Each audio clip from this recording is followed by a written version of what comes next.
this is Halloween 4, the return of Michael Myers review, the fourth installment of the Halloween series and the continuation of the Michael Myers storyline, or whatever they call it, because the movie series have so many timelines I cannot keep up. But still, this movie is one of my favorites. So let's dig into this movie. Halloween 4, the return of Michael Myers, was released on October 21st, 1988, directed by Dwight H. Little and starring, once again, Donald Pleasence and the newly young Danielle Harris. It was a direct sequel to the 1981 Halloween 2, thus Michael Myers returning as the main villain for this film. Halloween 4 was actually supposed to be a ghost story, but that was scrapped. The movie grossed up to $17 million in the US against a budget of $5 million and received negative reviews for the critics, but who cares what they say? Fans ended up loving it and got a cult following anyway. So, the story starts out on the night before Halloween, of course, which all of them seem to start out now, or start on at this point. Myers has been comatose for 10 years after the explosion at the Haddonfield Hospital and the events from Halloween 2. On his way to being transferred to the sanitarium, he hears that he has a niece, and he fully awakens, killing everybody in the ambulance, and escapes. Gruesomely, he kills everybody.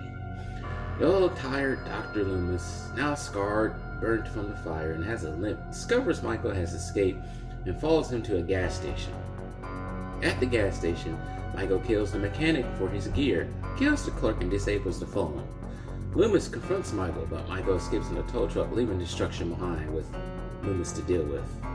Meanwhile, in Haddonfield, we meet the young Jamie Lloyd, Laurie Strode's daughter and Michael's niece, who now lives with Richard, Darlene Carruthers, and their teenage daughter, Rachel. Jeremy literally freaks out from nightmares all the time about her uncle. On Halloween night, Rachel is supposed to go on a date with her boyfriend, Brady, but the babysitter cancels, so Rachel has to babysit Jamie while her parents attend a Halloween party the same night.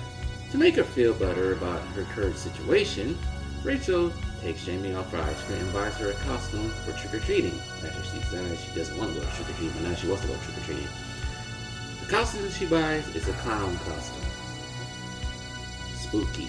And it kind of mirrors Michael from the first one. While there, speaking of the devil, Michael arrives at the costume shop looking for a new mask, which she does find, but runs into Jamie, scaring her. But Michael flees with his new mask, which is probably one of the scariest Michael masks, just because it looks so plain looking. And some of the shots that we've seen in the movie, he just stares, no emotion, of course, because he's behind the mask. And I think it's creepy. I don't know about anybody else. I don't say it's the best one, but I say it's the most creepiest one. But anyways, enough about my mask talking. I even hate saying that word now. But later on Halloween night, Rachel takes Jamie trick-or-treating, while Michael kills a worker at the electrical substation, throwing him into a high voltage, shutting down the town's electricity. Actually, Michael's pretty good with his plans on the whim in this movie. He has a plan that he just concocted within probably like 2 seconds. Now that the town is in darkness, it's a perfect area for killing. By this time, Loomis has found Sheriff Meeker and warns him about Michael's return. Meeker believes him, and the two go out looking for Michael. During the trick-or-treating, Rachel discovers her boyfriend, Brady, has options. What I mean by options, while trick-or-treating, they go to a house, Sheriff Meeker's house, and guess who opens up the door? Kelly Meeker. Guess who's behind Kelly Meeker? Brady.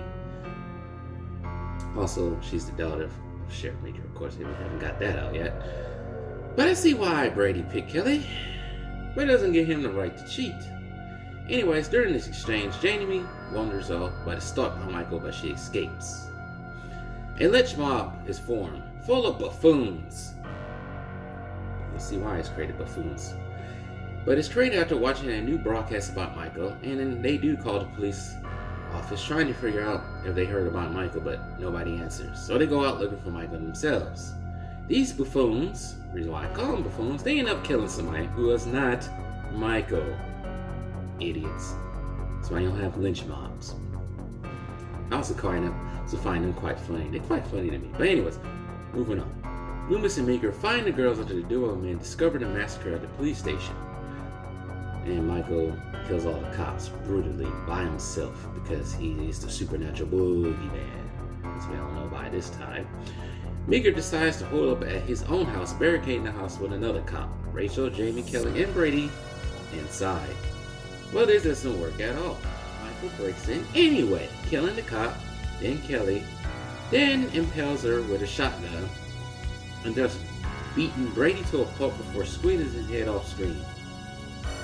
Michael has his chance to finally kill Jamie, but Rachel and Jamie escape the house. They head to Jamie's school where Loomis tries to stop Michael, but that doesn't work either. Looking for the girls, and also Loomis, state police and the lynch mob arrives. They take the girls to the next town over to escape Michael's wrath. But Sneaky Mike hops on top of one of the trucks of the lynch mobs and kills the man brutally.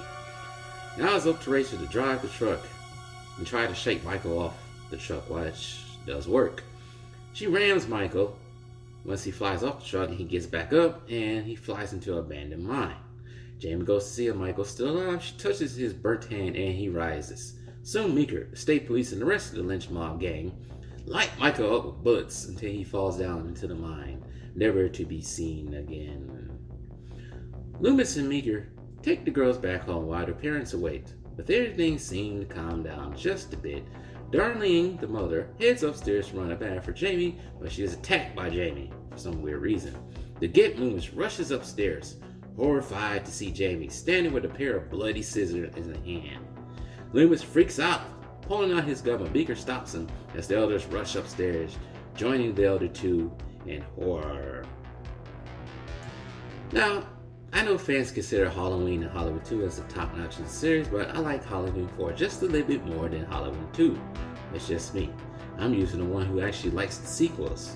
For example, I like Empire Strikes Back, Terminator 2, Winter Soldiers, X-Men 2, so on and so on. You get my drift. But I just see Halloween 4 just slightly more enjoyable than the other two. Well, not the other two, but 2. Halloween 2. I know it had some problems there and there, but one of the problems, well, not really a problem, but more of a goof, is the ending, which actually I think kind of messes up Halloween 5. So I'm guessing Jamie got possessed by whatever evil that lies in Michael at the end of Halloween 4, because in Halloween 5, they share a telepathic link, which I think is just funny, but I don't know, is that more on Halloween 5 or 4? I would say it's probably on both of them with that goof. Well, most critics give this movie a thumbs down. They got a Rotten Tomato score of 29, but more people consider this to be a movie that kept the slasher film alive, which was in decline in the 1980s. That I would have to agree with. And we need more slasher films. Enough of the demonic horror films with the jump scares. I said this before. Well, I haven't yet. I'm in the future already. You'll see pretty soon what I mean by that.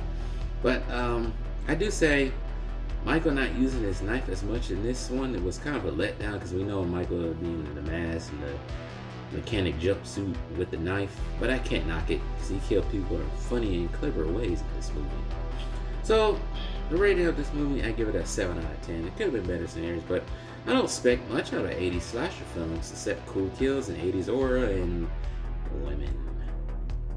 But with that being said, I'm pretty much done bragging on Halloween 4. So anybody new to the channel, you can hit that subscribe button if you want to. You know you want to. But hit the like, share all that good stuff. I'm on social media.